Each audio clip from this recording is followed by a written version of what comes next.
এই একটা সমস্যা, বুঝলে? এই শীতকালে ঘুম থেকে উঠতে কি যে কষ্ট হয়, বুঝলে? তোমাদেরও হয়তো হয় শীতকালে কষ্টটা। এই ঢাকা থেকে কি বলবো তোমাদের, এই ঢাকাটা সরাতে, এই লেপটা গায়ে থেকে সরাতে এত কষ্ট হয়, তবু কিছু করার নাই। কারণ সকালবেলা উঠে কাজে যেতে হবে। হ্যাঁ, উঠতে আমাকে হবেই। সবাইকেও উঠতে হয়। কিন্তু শীতকালে এই গায়ের চাদর খুলে ওহ! হেভি কষ্ট মাইরি হেভি। এদিকে দেখছোই হেডফোন-ফেডফোন গান শুনছিলাম। হ্যাঁ, তা জড়িয়ে আছে গলাটা। মনে হচ্ছে যেন ছাগলের দড়ির মতো বাঁধা আছে গলাতে। এই একটা সমস্যা। হ্যাঁ, ঘুম থেকে উঠে জাস্ট কমফেটটা মাথায় নিয়ে চুলটা আবার চুলটা ঠিক করা হয়ে যাবে। চুলটা ঠিক করে নিলাম। হ্যাঁ, ১ম এ আমার চুল ঠিক করা চাই। হ্যাঁ, তারপর আবার ব্রাশে একটা টুথপেস্ট লাগিয়ে নিলাম। এবার দাঁতটাকে ক্লিয়ার করবো এদিকে। এদিকে আমার ছোট দাদুর নাতি দাঁড়িয়ে আছে।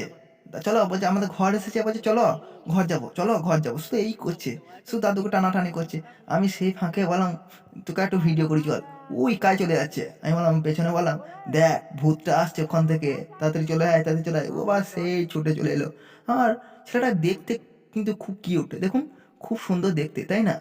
ও এরকমই মানে আবার দেখো কলতলায় চলে এলাম। এবার দাঁতটাকে মাজতে হবে, কাজে যাবো, কাজে দেরি হয়ে যাচ্ছে। তার মধ্যেখানে আবার আপনাদেরকে ব্লগ ভিডিও দেখাতে হবে। গরিবের ব্লগ ভিডিও তো, আপনারা দেখবেন নাকি কে জানে।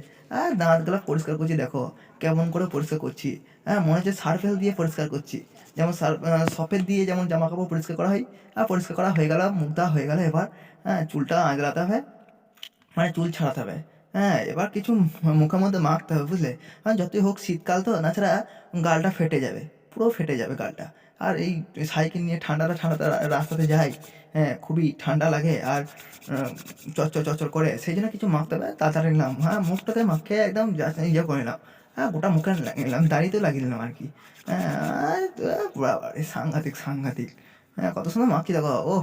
তোমরা ইউজ করো নিশ্চয়ই সবাই সকালবেলা। আমি আর কিছু ব্যবহার করি না। শুধু এই সকালবেলাতে একটু ওই একটু একটু একটু এরকম ধরনের মুখে মাখা ইউজ করি। তো এবার চুলটা ছাড়িয়ে নিতে হবে। চুলগুলা রাতে শুতে কি হয়ে গেছে, মানে কাজে থেকে এসেছি রাতে, তারপর জ্বর বেঁধে গেছে ধুলোতে। তা আজকে সকালেতে চান করা যাবে না। এসে পরে দুপুরবেলায় আসবো আবার নিয়ে চান করবো। তা চুলগুলো ছাড়ানো হয়ে যাচ্ছে। এবার কোটটা পরে নিলাম গায়ে। হ্যাঁ, এবার দেখো চুলটাকে ভালো করে চুলটা জট পেকে গেছে। কি আর করবে বলো? এইরকমই প্রতিদিন ডিউটি যেতে হবে।